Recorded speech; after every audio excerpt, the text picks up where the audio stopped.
Joe talks about Joe.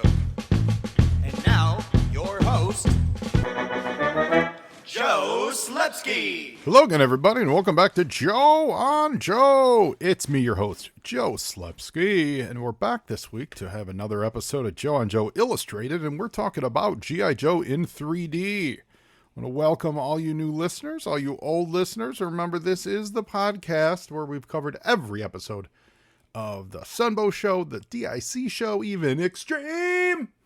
We've done it all. At least, all up to like 1990, whatever, 4 or 5, whatever that is.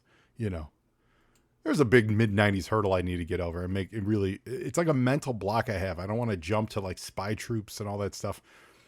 I still want to live in the 80s, still want to live in the 90s. I'm admitting that here. But that's because, frankly, there's still great stuff to cover.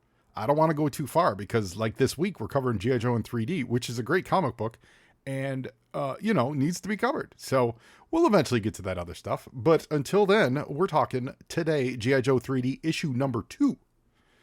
And if you want to say hello, you could find me on social media. At Joe and Joe Pod. You could say hi on Gmail, joeandjoepod@gmail.com. If you want to help support the show, you can go to Patreon, patreon.com/Joe on Joe, and help the show there. And, reach out and say hi. You could also help the show by saying hi to our sponsors, the Movies and a Meal podcast. In the beginning of time, the smallest organism gained sentience and thought to itself, I really need a good meal. Then, a bunch of other stuff happened, and finally the Lumiere brothers started showing movies in France.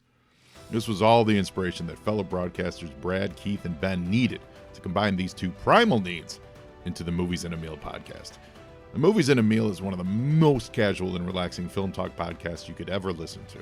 These three friends enjoy a good meal together while talking all about the movies.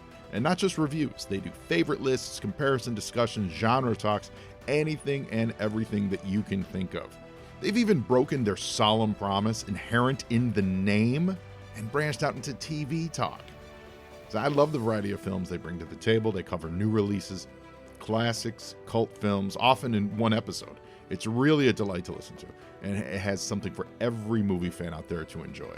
So if you're looking to grow your podcast library, if you eat meals, and if you've ever seen a movie, then you should give Ben, Keith, and Brad a listen and subscribe to the Movies and a Meal podcast. They've been a great sponsor to this show. I love the Movies and a Meal podcast, and I'd like all of you to love them too.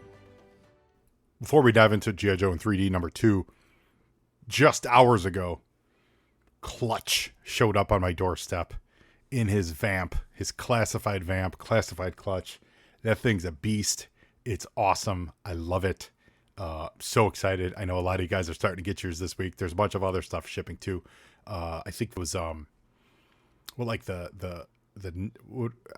are they calling them? Like the non-G.I. Joe soldiers, like the Navy SEAL and something like the regular like tribute to U.S. Army soldiers are shipping this week as well. A bunch of other stuff. I guess they announced freaking Blowtorch, which is my guy. They announced Blowtorch and they announced Road Pig this week, I think. So thanks to our friends over at What's on Joe Mind, you alerted me to that. That was very exciting. So good times to be collecting G.I. Joe. And 1987 was a really good time to be reading about G.I. Joe because G.I. Joe from Blackthorn Publishing in 3D was on the shelf. And I will say this, very much like last week's book, it's same creative team. It's really good. Same, also broad stroke thing. It also suffers the pacing issue, where it stretches out a lot of scenes. And that's just me making a broad stroke opinion on it. There's a lot of really well drawn and actually well dialogued scenes that just don't have a lot of action. If you as we go through this, if you think about all the things that actually happen, there's really not enough to support the length of this story. Like you could have come up with a few more, we'll say action beats or, plot twist beats. And I think the story would have improved quite a bit. Having said that, as I was reading this, it dawned on me that this style really is more early 2000s Bendis-y what were they? What are they? When we stretch out scenes and it's just all talking heads, it's like the new Avengers stuff and all the pretty much everything Bendis has done. Um, Not elevated storytelling. Yeah, I'm blanking on the name. It's good. The word, it's going to come to me, or maybe it won't. But you guys know what I'm talking about. Where the comics went from kind of like really fast cut, short scenes, saying a lot of dialogue during punches to this slow talk, slow walk, lots of conversation, lots of talking head scenes, culminating in the recent X-Men Krakoa era where they literally have boardroom scenes, which is boring as heck. But a lot of people really saw that with Bendis's early arrival. So like 15 years ago or something like that, with his new X-Men stuff, his Ultimate Spider-Man stuff, and the phrase is on the tip of my brain. I'm so sorry if I think of this. I will probably blurt it out right in the middle of something else entirely. But basically, it stretches these scenes out. The difference with that style and what I think this issue is a little suffering from is that style focuses more on punchy dialogue and, more like realistic character banter, think of dialogue like out of a Tarantino movie or a Kevin Smith film and parlay, kind of translate that into what a comic book would be like. This issue of G.I. Joe 3D has those scenes, but I don't think it has the dialogue to support it. It's well written, and I do mean that. It's just the dialogue is more utilitarian. It's more, let's get from A to B, instead of a lot of times when we're talking about that Tarantino or Kevin Smith style of writing, it's more it's more off to the side, right? So you're wrenching on a car, but you're not talking about wrenching on the car, right? You're talking about something else entirely different. Sometimes it's a metaphor for wrenching on the car, sure, but other times it's literally you have two people doing one thing, but they're really talking about some other thing, and it may be maybe inconsequential what they're talking about, but it's but it's kind of fun banter. Maybe there's a couple jokes, builds on the characters, shows these character moments. That's the kind of writing that I think is missing from this, frankly, because it wasn't the style at the time. Not by any stretch of the imagination were comics being made like that back then. Absolutely, there was character being put into them, but they weren't being written for those dialogue scenes, dialogue moments. When you got those, they were kind of few and far between and stood out. It's still in that literal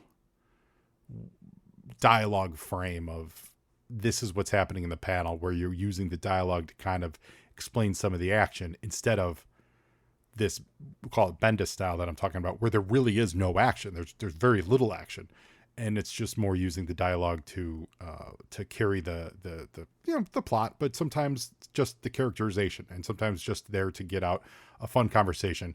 When it's done well, it does both, right? It gets both fun character stuff, and it moves the plot along a little bit, but there's usually very little action involved there. Comics at this time, and going back for a long time, was you had a lot of that character stuff in between a fist being thrown, and the joke was always, how can you get that much dialogue in between a fist? And you couldn't, but you can in a comic book. So this book has a lot of those nothing moments, but kind of nothing dialogue, if that makes sense. And I don't mean that as an insult. I mean that as it's a form that hadn't really come to fruition yet. So I think this was a little bit of ahead of its time in that way. So I genuinely mean that as a weird compliment. I don't know if that's what they were going for. I don't know. But it definitely just stretches out a little bit. Kind of like my over explanation of this for the last 3 minutes. You guys get the point. One final thought is I literally had to stop recording and Google this because it was bothering me that I couldn't think of it. I'm talking about compressed and decompressed storylines. That's what I'm talking about. That decompression that has been popular predominantly in the early 2000s and is still there a lot. But I think they're finding a nice middle ground. It's that decompression where you're taking beats and moments that would have just been one or two panels and you're stretching those into pages oftentimes. And then overall, a story can get decompressed to fit, to fit the number of issues you need for a trade, not necessarily doing what's best for the individual issue itself to pace that issue or to pace the overall story, but to say that, oh, we need 6 issues, so we need to, decompress it a little bit. That's what I'm talking about. So thank you for putting up with my brain cramp. So great book, great cover, actually really nice cover. It's the Defiant, and the Joes are on a, I've never had a Defiant, so I'm actually not intimately familiar with it, but there were cannons. Yeah, I flipped a little bit. There were cannons on the Defiant, so the Joes are manning the cannons on the Defiant. It looks like a version of Mainframe. It's not exactly Mainframe, but it's a version of Mainframe. Sergeant Slaughter's in the cover, even though he's not in the book, and Tunnel Rat's on the cover, even though he's not in the book. And it's actually, that looks to me like it's supposed to be Duke, even though he's also not in the book. And you know what? I take that back. That's not Mainframe. That's is that Payload? That's one of the astronauts. So there's only one guy on the cover that's actually in the book. But the Defiant is, and it looks great. Nice use of like red and orange and yellow to kind of pop the cover in the right places. I dig it. And they're shooting off to the side. You can look it up. G.I. Joe #2 in 3D from Blackthorn Publishing. Yo, Joe! So we start with something that is, I don't want to look ahead too much, but it's a plot point that goes nowhere in this issue. And then I did look ahead to the next issue and think, oh, well, they must pick this up in issue #3. And they never pick this up in issue #3. So after this recording for next week, I may have to Google this to see if they ever resolve this. There is a mysterious figure in the shadows. He is called the Supreme One, and he is totally in shadows. And he's got a bunch of dudes who, they kind of look like they're in Cobra uniforms, but not really.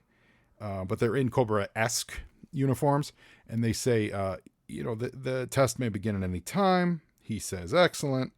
And there is a weather satellite that is arcing gently over the equator. And this dude in the shadows says, begin override, give me control. And he takes control of this satellite. Now, who this dude is, I don't know. It could be Destro, quite frankly. I don't know if that's who it's supposed to be, but of the people at the time with the resources of the time, someone to have their own kind of crew of, dudes working for him. Destro seems the likely fit, but I don't know what they were doing with this, and I don't know if we're going to find out. So maybe tune in next week, and I'll do a little more digging. Yo, Joe! Well, he presses a button, and that satellite launches a missile. And so that wasn't really a weather satellite. It was some kind of satellite in disguise. And we find out that it's a Cobra satellite. And it just launched a missile at the planet Earth. And not just the planet Earth, it launched it at Cobra Island. What's neat about this is I believe it's supposed to be a Techno Viper that's talking to Commander. He says malfunction in our number 4 weapons satellite. So, no spoilers. This satellite doesn't make it out of this adventure. That means they have at least 3 other satellites up there, which I kind of like, because as you see, things happen. The satellite doesn't survive, and the Joes are like, "We did it, but really, did you?" Because they've got 3 other satellites. That's a fun little detail that I like. And yeah, this missile heads towards Cobra Island, and this is Cobra Island, traditionally seated in like that Gulf of Mexico region. I get the vibe that this is absolutely the Cobra Island that is like from the Hama stuff, where it's legally represented. We'll see later. There's some talk of that. So it's kind of like their own nation state. And it's Cobra Commander in the his battle gear. So I don't know if this means it's Cobra Commander, or if it is Fred Cobra Commander, like Fred Mander. Because remember, in the comic book at least, Cobra Commander real CC never wore that outfit. That was all Fred. Every time you saw that was Fred. And when Cobra Commander came back for real, he just wore his normal stuff. I don't know if they're doing that in these 3D books. Obviously, they don't tie the continuities together at all. So I'll call him Cobra Commander, but just so you listeners know, I get it. This technically should be Fred, but I'm not going to hold that against him at all by any stretch of the imagination. So he's they're all freaking out because this missile's going to hit. Yo, Joe! And it certainly does. The next page is the splash page, and quite the splash it is. It's a really nice 3D effect. It's got G.I. Joe in 3D as the logo, and it's called The Final Frontier, which is great for a space story.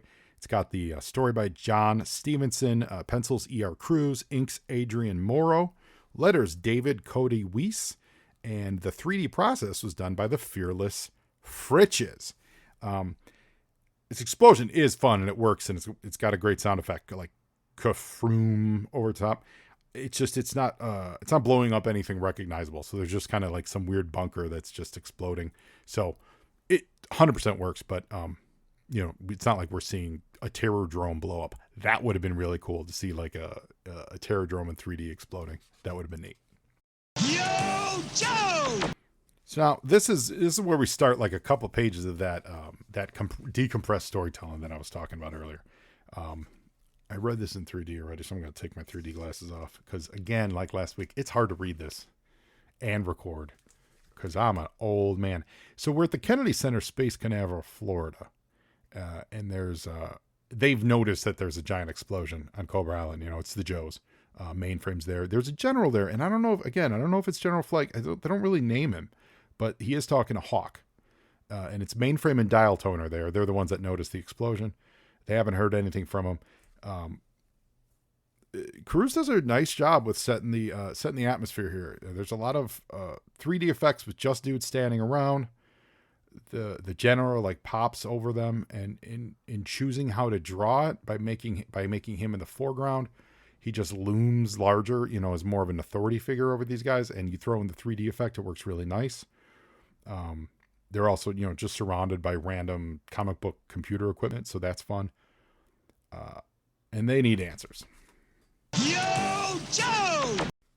Again, not much going on here except they're kind of chatting about stuff like, we don't really know much here, but turns out there is someone at the door. So we take a whole page to kind of set up there's someone here gag, which is okay, but this gag could have absolutely fit on this previous page. That's what I'm talking about with the decompressed and compressed storytelling. The gag is you get to the end of this page, and this is good storytelling as far as comic books go. Don't get me wrong, because you want this reveal to have a setup on this page, and then you flip the page and you want that reveal. Maybe they were doing it because they were looking for page counts. That might be the case, but it seems that they have visitors, right? He doesn't tell General Hawk. He's just going to let it be a surprise. And here we go. Yo, Joe! Now, it's an over-the-shoulder shot of Cobra Commander, and he says, "Gentlemen, good of you to see us on such short notice." For my money, this is not a great intro for that gag. You got the camera on Hawk and the General's faces and it's over the shoulder Cobra Commander. You easily could have done like half a splash where the Hawk and General are bracketing left and right, and they see Cobra Commander walk in. They had a great intro to Cobra Commander in the last issue. Remember, like he stood up out of that chair and he was all like, "Arr!" That was really cool.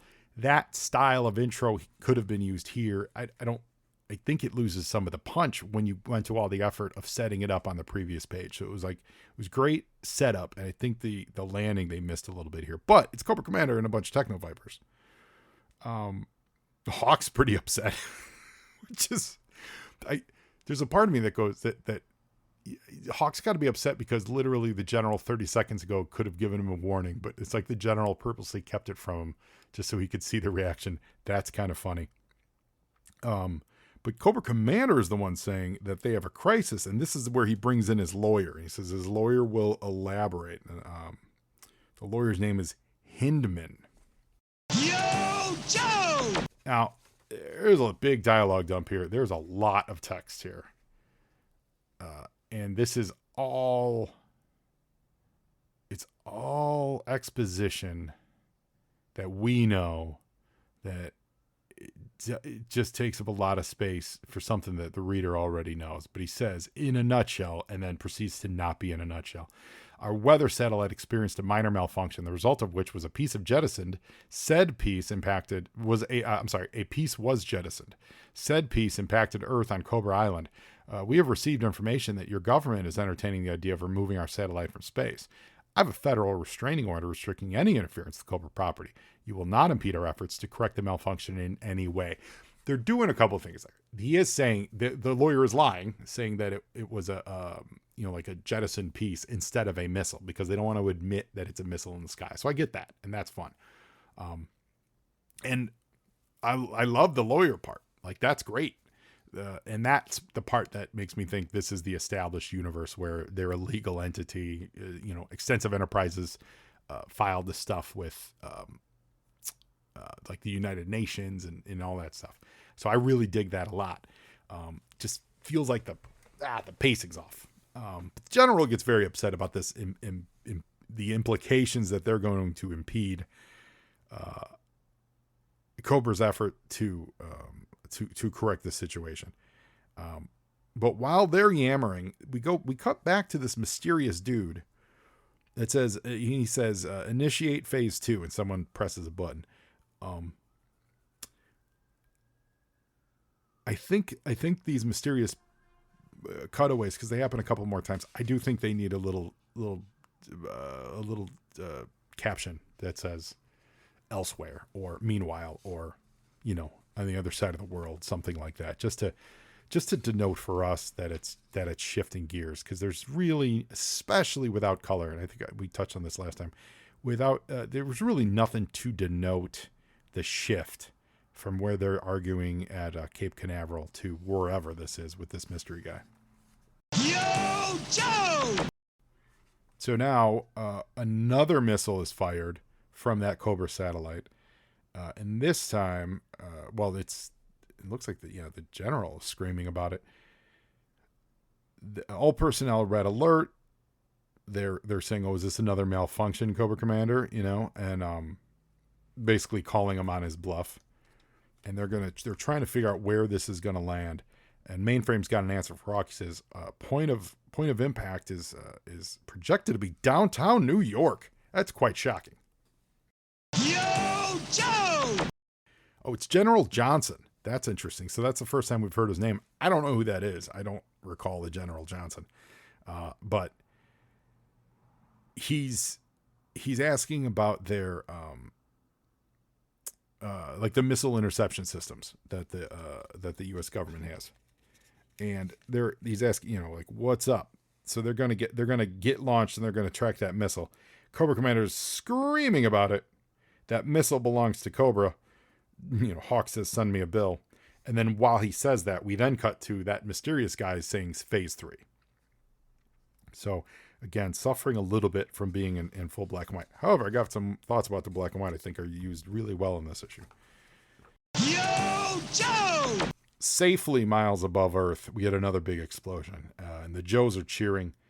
So they were able to intercept that missile heading for downtown New York City. Hawk says, "This has gone far enough. We're knocking your satellite out of the sky. That's what we're doing." Now, Cobra Commander says, "I think we need to talk." So after a hurried discussion, Cobra Commander now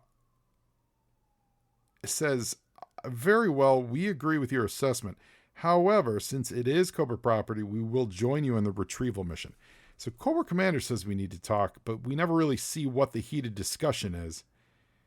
And then, so it's a little awkward. I love that he shoehorns his way onto it. That makes sense. I just don't know what the need to talk was, because Hawk's like, "We're going to blow it up." And so now it becomes we're going to retrieve it mission. And what did Cobra Commander say? I don't really know. That's a little dodgy. Nice 3D work on this page. You've got Cobra Commander layered, Hawk layered, and there's even a computer layered, and then the general, and then another dude behind him. I can't really tell who the dude is. It's a little far back, but it's a nice little panel there. And this is where the general whispers, Hawk whispers. That means letting them on the Defiant. So they're just going to have to be cagey and keep an eye on them. And meanwhile, Cobra Commander whispers to those Techno Vipers, this is a golden opportunity to get our hands on the Joe's latest technology. So let's use it. Now, I'm saying Defiant. Cobra actually doesn't know what the Defiant is yet, and we're going to learn that in the next few pages. Yo, Joe! So now we're with Lift Ticket in a Tomahawk flying over. Are they in a desert? It's kind of some water there. It's a South Florida peninsula, and the tension inside the copter is only slightly thicker than the humidity outside. And it's Cobra Commander. It's Hawk and his battle fatigues, and they're heading towards this kind of middle of nowhere facility base. So this is another, like, they're taking their time to get there. Gives us good 3D stuff, gives us good, like a lot of atmosphere here. But it's just literally like showing them take a cab, which I think we could, like, you can get there a little faster. Yo, Joe! Top panel, got a nice one of the Tomahawk. The guy's unloading off the Tomahawk. And what I like about this is, you remember how the front window of the Tomahawk opened? They've got that open on this toy, so that's pretty cool. It looks weird, but I'm not going to hold that against them. It's pretty cool. So they've got the front window open. It's like they're exiting through that. Meanwhile, we only needed the front window to open to get the guy in the seat, to get Lift Ticket in the seat. We didn't, like, no one would actually exit out that front window, I guess, unless you were jumping out because you were going to die. But that's pretty hilarious that they've got the window open. But it looks good. Like, the vehicles all look great, especially on this page. We get a really nice shot of the Defiant. Looks great in 3D. All the layers of it are in different levels of 3D, with like the actual space shuttle, and then the booster rockets, and then the launch gantry and all that stuff. It's really nice. And Cobra Commander is in shock. He doesn't believe it. So they didn't know that G.I. Joe had this. Yo, Joe! Now, General Hawk's like, there you are, Commander. Now, if you'll be so kind, we have a flight to catch. And Cobra Commander is stunned that the Joes have their own mobile launch space shuttle thing. And he wants to make sure that the Techno Vipers are recording as much data as possible. It's Cobra Commander and 2 Techno Vipers. We've got Mainframe and Chuckles. They're going to be going on the ship. And here we meet Payload, Captain of the Defiant, and Hardtop, the engineer and driver. They're going to be our hosts for the flight. And in a weird double entendre, Mainframe's like, pretty impressive, Payload. I can't wait to get a look at your computers. Payload says, it's not much, but we call it home. And then there's a little joke about parking it. Ha, very funny. Yo, Joe! And apparently Hardtop's a jerk. I think we knew that from his file card, but he didn't find a joke that Chuckles made very funny. That was the parking spot. Chuckles, it looks so, it's weird. So it looks like it's Mainframe making the joke. Well, that's the thing. No one's really drawn to spec here 100%. But it looks like it's Mainframe making that joke, and Hardtop just walks away. But then it's Chuckles who feels bad about the joke. So there's a little awkwardness there. And it's interesting. They because it's Chuckles, Chuckles is that Hawaiian shirt's great, but I think that Hawaiian shirt makes it difficult to animate in 3D because he doesn't really have it in this. That's why I'm having trouble identifying things a little bit. So they all get on board. Hawk, what do we got here? Yeah, they're just basically saying, liftoff's ready to go. We can go up. So this is, again, is another one of those moments of like, we're just having conversations for the sake of having conversations, taking up time, and lovely drawings. And there's really nice 3D work on there. They look very cool, but there's nothing happening.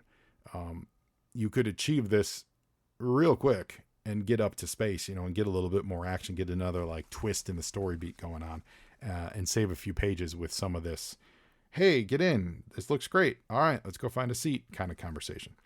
Yo, Joe! Because it continues on this one too. Now, this is being used a little bit to kind of sell the toy. Now they're crawling up into the gantry. They're saying 6 stories tall, around 200 tons. There's no launch site. We make our own. This is kind of like Toyetic selling the thing to the kids kind of conversation. And I don't begrudge it that. I don't mean it like that, but it's just taking up some story time. So we have to see them walk in. We have to see them sit down in their seats. It's all this super slow. Roger, payload. All right, let's go. T-minus, fasten your belts. Thanks for flying Air Joe. Again, well-written dialogue. Don't get me wrong. Pacing. Yo, Joe! This is a cool panel. It's the space shuttle, or they're taking off, the whole jet boosters firing, lots of smoke, lots of explosions, lots of layers to the explosion. It looks really pretty sweet, actually. And then that's cut over with the mystery guy comes back. And one of his soldiers is saying they've achieved liftoff, Supreme One. And he finds that fascinating. So apparently the Joe's having a space shuttle was news to him as well. Yo, Joe! And we're into space. So everyone's shaking. Now, this is a fun panel. This is the kind of page that you expect in a story about people going into space, where everyone's shaking. You see this in every go into space story, and it's always fun. It always works. 100% always works. So I'm not going to begrudge a full page of this here. As they go into space, they're dropping the booster rockets, and then everyone's shaking. We've also apparently slipstreams here, and we're just learning that for the first time, because there's someone that says, boy, this thing may be bumpy, but it sure beats my Conquest. So that's got to be slipstream, right? But I don't think he was introduced earlier.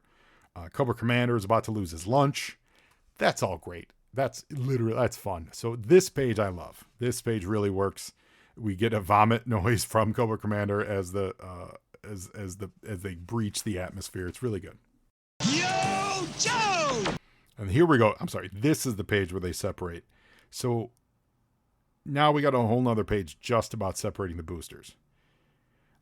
However, it is during these multiple pages sequence where it dawned on me that this issue, as compared to last issue in the 3D process, and definitely it's a function because they're in space and there's a lot of black backgrounds in space, but they're spotting blacks a lot more in this than they did in the previous issue. If you remember, we talked about last week when they were in the jungle, there were a lot of loosely drawn plants, just kind of the outlines of the plants, and they worked. It's a total style, and it worked really well.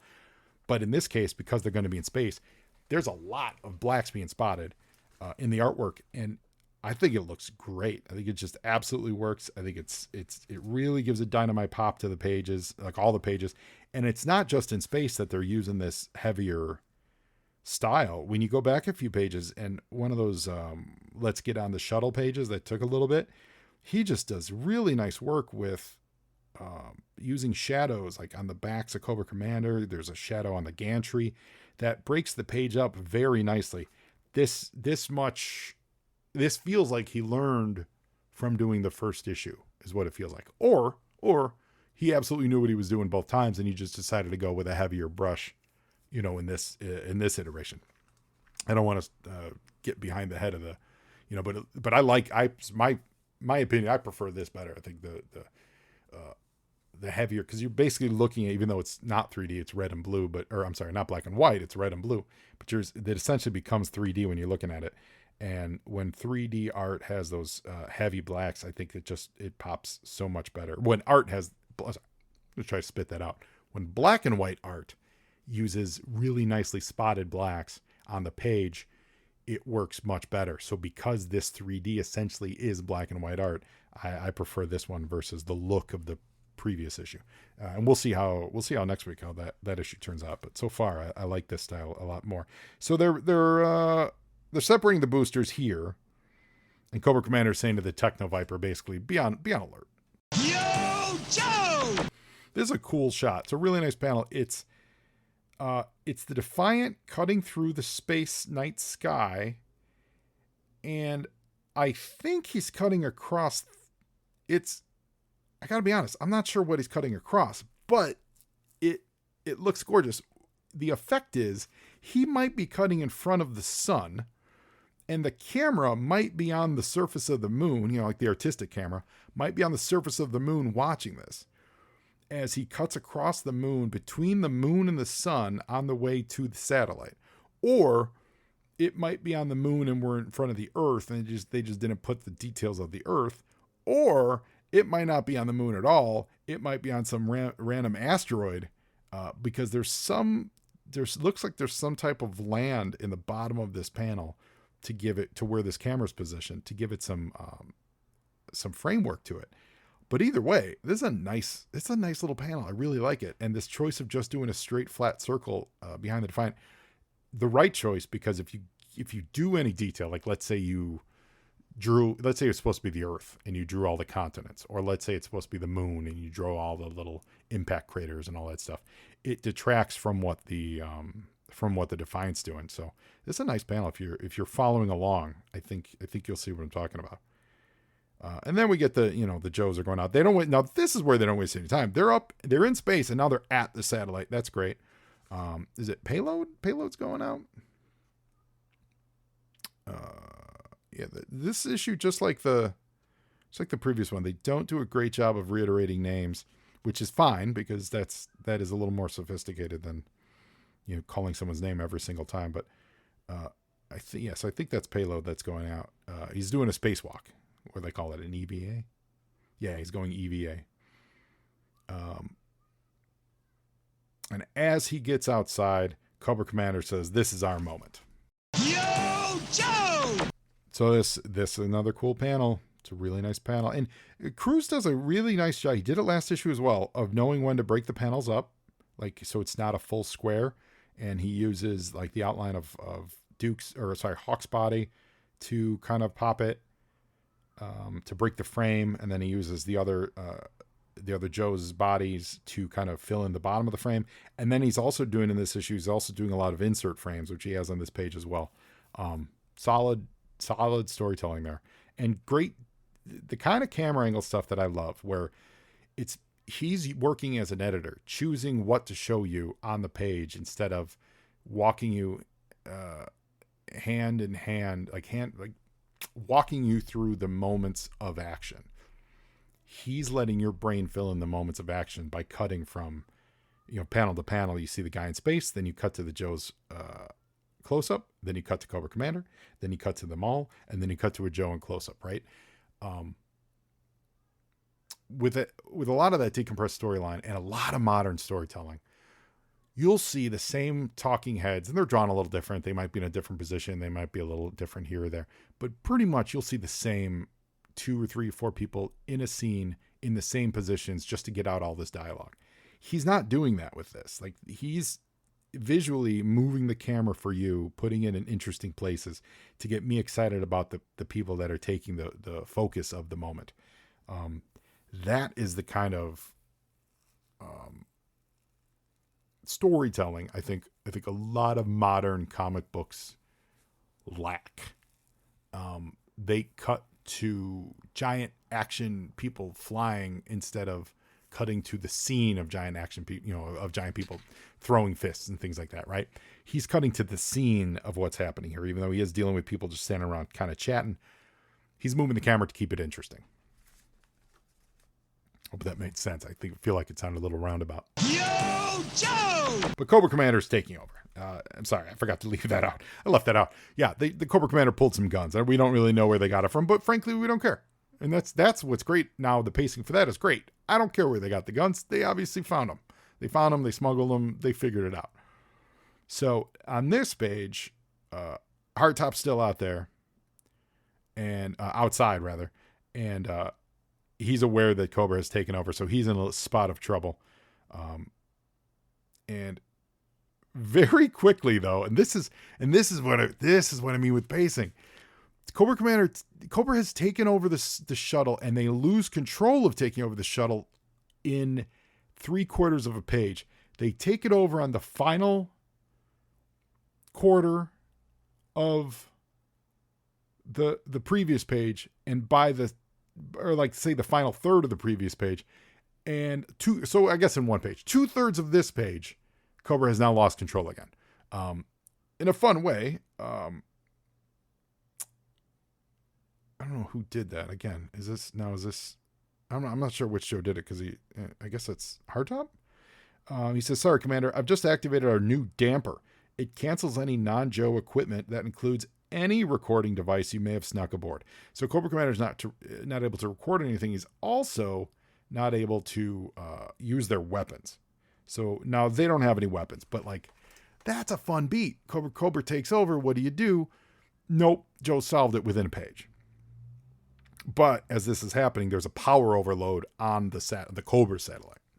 Yo, Joe! Now we're back with that Supreme one, dude. And again, this is a panel that could have benefited from like a color distinction or something to really drive home that that's what we're looking at. But they are smart enough to say Supreme one, so that's our cue that's what we're looking at. So it's this shadow dude sitting in a chair. He says begin final phase. So while this is happening, there's multiple launch signals on the satellite, and the Joes are freaking out because they can't stop it. They don't know how to stop it, and they're not launching. They're actually going into overload, is what we learned. So Hawk grabs Cobra Commander and says, "How do we shut that thing down?" And he's grabbing him by the cuffs. Basically, we're all going to die because they're docked sort of right next to the satellite. So if they explode, they're all going to die up there. So and Cobra Commander as well. Yo, Joe! Unless you survive, Hawk says, unless you can survive a point blank attack, you better tell us how to turn it off. And Mainframe warns them they've only got minutes. There's more threatening going on with Hawk. He says, give my men the bypass codes, and Cobra Commander sees the error of his ways. He says and he tells them how, basically. They have to remove the main memory capsule, etc., so on. He tells his Viper to get on the terminal, enter the security codes. It's funny. It takes them longer to convince Cobra Commander to save his own butt than it did the Cobra Commander had control of the ship. Is a fun panel. So I think based on this panel, I think that was the planet Earth they were flying in front of earlier, because now you do see the Earth and you see the continents of the Earth. Yo, Joe! Technovipers enter the codes. In that Supreme one layer, they were seeing that something's wrong here. There seems to be some kind of interference over our circuits, Supreme one. And he says, this cannot be. The test must be, if this is just a test, it must be successful. This is just a test. But he says, I will have my victory, even if I have to do it myself. And he's reaching and he's about to press a button. I'm assuming that button's going to explode everything. So the Supreme one, to help illustrate who he is, and I don't know if it's supposed to be Destro, but he's got a high collar on, but it's not like Destro's rounded collar. He's got a glove on, but I don't see any wrist rockets on it. It looks like he's wearing some kind of cloak or big jacket or something. So that's it. As far as I know who this Supreme one is. And then the Joes, they have the Cobra code is in, the sequence has been entered, so payload can pull the cables, meaning he can cut off stop the explosive countdown. Yo, Joe! And he pulls those cables seconds before that mysterious dude presses some button, and he screams in anger, that it was not a success. And they're back on the shuttle. Everyone's cheering because they're all going to live, quite frankly, including Cobra Commander. Hawk is hugging Cobra Commander. That's wild. He says, give me a hug, you big monkey. That's a little weird. Although Cobra Commander says, let go of me, you big oaf. That's very funny. This is all very cartoony, which I dig. It's what I liked about this last issue too. This feels like it's got the kind of characterization or sentimentality of the cartoon, but set in the comic book world. That totally works for me. And then whoever this mysterious dude seems to have underestimated both Joe's and Cobra, he slams on the table. So whoever he is, seems that he's against both. Obviously, it seems he's against both parties. He was just lobbing missiles at Cobra. But he says, at any rate, I have more information on them now. I'm sure my next attempt to remove them will be successful. So who is this dude? Like, who is this supposed to be? We're going to find out. Or maybe not. I have no idea. And if any of you know, don't spoil it for me. I'm going to find out.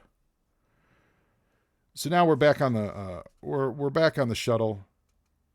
The Defiant is locking into the satellite, so they kind of hook up to the satellite, and they pull that memory capsule. The payload did. He pulled the memory capsule. He thought they could use it unless there's anything else we've left behind. We're ready to head home, Hawk. And Hawk says there's just one little man or payload, and I think it's I think it's, what's his name? Not the other pilot of the Defiant. He says, missiles are standing by. He says, Commander, your satellite is in violation of every existing agreement for weapons in space, and I am empowered by the U.S. government to dispose of it.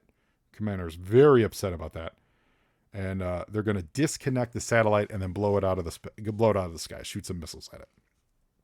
Commander's very upset. Now, what I like about this setup is he says, you're in violation of these existing agreements, and he's authorized to blow it up, which is great because that's using that same legal theory mumbo jumbo that Cobra did to get on the thing, to get in the Defiant in the first place, saying that, you know, we're sovereign, it's our own property, you need our help, you can't just blow it out of the sky. And he's saying, yeah, okay, great. Following the rules of law and society, whatever, you're in violation of all these treaties that you're supposed to not be in violation of because you're a part of this. So because of that, I get to blow up your satellite, and you really can't complain about it. Yo, Joe! And it's a nice little 3-panel drift away as the Defiant shoots these rockets. And Cobra Commander is screaming, no, and we get a nice little fun explosion in the bottom with a broom sound effect. It shakes up the space shuttle a little bit. Cobra Commander is very upset about his satellite. Yo, Joe! And he says, this is the last I will not rest until this affront has been avenged. And one of the Technovipers says, Commander, we still have the capsule. The capsule being that memory, the memory card. And one of the Joes says, yes, Commander, all your precious information is still intact, unless we still had that damper on. In which case, it just all got erased when you blew up the satellite. Oh, no, the damper was still on. So the Joes technically don't have all this great data about Cobra, which, again, technically would have been their property. But then Cobra doesn't have it either, because when they removed it from the memory card, nothing was transferred. However that damper works, I don't know. It's a damper MacGuffin. I get it. He screams, I'll kill you. And now this is neat. They show the Defiant docking back with their boosters, right? So the boosters are reusable. So they dock back to the main booster body. And the connection to the launch vehicle is smoother than a breeze on a pane of glass. And the victorious Joes head for home. He's screaming in outrage, I'll have your heads, and they're all laughing at him. The end. And we also get an advertisement here for Laurel and Hardy's 60th anniversary. 3D Laurel and Hardy in 3D. Happy anniversary, Laurel and Hardy. We get another ad for Transformers in 3D #1. Some Battletech. Battletech ad. That's fun. Flintstones in 3D ad. And coming soon from Blackthorn and Lucasfilm, Star Wars in 3D on the way. New stories by Len Wein. Amazing. That was an 8-issue miniseries. I wonder, did they do an full 8 issues? I'm going to look real quick. Star Wars in 3D. I'm going to open up my comic-based software. Ladies and gentlemen, if you're ever looking for a good, solid software to use, Wars in 3D. Comic-based is the way to go. They did not hit 8 issues. That is ambitious. They did 3 issues, and the third issue looks like came out. Yeah, it looks like it came out in like 87.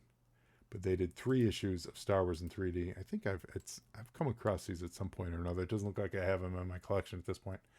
But yeah, so they were able to manage it, squeak out 3 issues of Star Wars 3D before this whole Blackthorn operation crumbled. And then we also get Brave Star. I know there's some Brave Star fans out there. Brave Star, Western in space, very cool. We get a Brave Star in 3D ad. Did they ever publish the Brave Star in 3D? Hold on, let's find out. Again with the comic base. Brave Star. Yeah, Brave Star in 3D. In fact, they did 2 issues of Brave Star in 3D. And I gotta say, that's Brave Star in 3D is the only Brave Star comic book.